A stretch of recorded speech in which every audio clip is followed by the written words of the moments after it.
जिंदगी में कभी ना कभी हम सब इस कश्मकश में पड़ते हैं कि यार ये जो मैं फील कर रहा हूं, ये मेरी सेल्फ रिस्पेक्ट है या मेरी ईगो बोल रही है। दोनों के बीच की लाइन इतनी हल्की हो जाती है ना कि समझना मुश्किल हो जाता है। तो चलिए आज इस उलझन को सुलझाते हैं और इस फर्क को बिल्कुल साफ करते हैं। चलिए इस सफर को एक सिंपल से टेस्ट से शुरू करते हैं। इस लाइन को गौर से सुनिए। अगर आप चुप हैं लेकिन अंदर ही अंदर गुस्से से जल रहे हैं तो यकीन मानिए वो सेल्फ रिस्पेक्ट नहीं, ईगो है। ये एक बात इन दोनों चीजों के बीच जमीन आसमान का फर्क वाजे कर देती है। तो सबसे पहले बात करते हैं उस चीज की जो हम सब चाहते हैं, सेल्फ रिस्पेक्ट यानी इज्जत नफ्स। ये असल में एक खामोश ताकत है। इसकी आदत शोर मचाने की नहीं बल्कि पुरसुकून रहने की है। और इस खामोश ताकत का असली इम्तिहान पता है कब होता है? खुद से ये सवाल कीजिए, जब आप बिल्कुल सही हो तो क्या आप उस वक्त शांत रह सकते हो? इस एक सवाल का जवाब ही सारी कहानी बता देगा। देखिए, सेल्फ रिस्पेक्ट का काम बहस में पड़ना है ही नहीं। वो चीखती चिल्लाती नहीं है। वो तो बस सुकून से, खामोशी से एक लाइन खींच देती है। वो कहती है, बस यहां तक ठीक था, इसके आगे नहीं।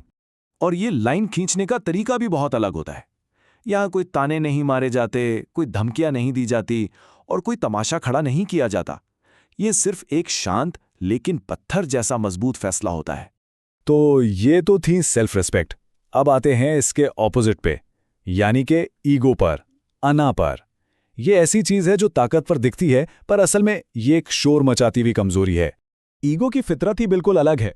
इसे तो हर बात का जवाब देना है, हर बहस जीतनी है। ये चुप नहीं रह सकती, क्योंकि ईगो के लिए खामोशी का मतलब है हार, कमजोरी की निशानी। और प्रॉब्लम शुरू ही यहीं से होती है। ईगो के लिए हर खामोशी एक हार है, और अगर किसी ने आपसे डिसएग्री कर लिया तो ईगो के लिए यह सीधी सीधी बेइज्जती है, एक पर्सनल अटैक। ओके, तो अब हम सेल्फ रिस्पेक्ट को भी समझ गए और ईगो को भी। लेकिन वो एक पॉइंट, वो टर्निंग पॉइंट कौन सा है जो सब कुछ क्लियर कर देता है? फैसला यहीं से होता है। चलिए इस पॉइंट को आराम से समझते हैं। जरा इस सिचुएशन के बारे में सोचिए। एक इंसान ऐसी जगह बैठा है जहां उसकी वैल्यू नहीं हो रही और वो चुपचाप वहां से उठकर चला जाता है। तो क्या वो कमजोर है? बिल्कुल भी नहीं। असल में तो वो सबसे ज्यादा स्ट्रांग है। क्यों? क्योंकि उसने अपनी रिस्पेक्ट को बहस में घसीटने नहीं दिया। उसने अपनी इज्जत को चीखने चिल्लाने नहीं दिया। वो उसे एक कीमती चीज की तरह बचा कर ले गया। ये होती है असल स्ट्रेंथ। और आखिर में एंड रिजल्ट क्या निकलता है? फर्क बिल्कुल साफ है। जिन लोगों में सेल्फ रिस्पेक्ट होती है ना, वो अपना वक्त बचाते हैं, अपनी एनर्जी बचाते हैं। और ईगो सिर्फ बहस जीतती है, लेकिन उस बहस को जीतने के चक्कर में वो लोगों को हार जाती है।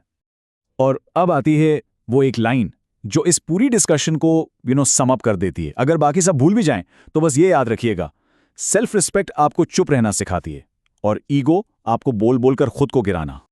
तो ठीक है, हमने फर्क समझ लिया, लेकिन अब आगे क्या? इस नॉलेज का करना क्या है? ग्रोथ का रास्ता क्या है? और इसका जवाब बहुत सिंपल और खूबसूरत है। देखिए, अगर आप इस स्टेज पर पहुंच गए हैं कि आप खुद को प्रोटेक्ट कर सकते हैं, वो भी किसी और को हर्ट किए बिना, तो बस मुबारक हो, आप ईगो से बहुत आगे निकल चुके हैं। और यही है असल सुकून, यही है असल ताकत।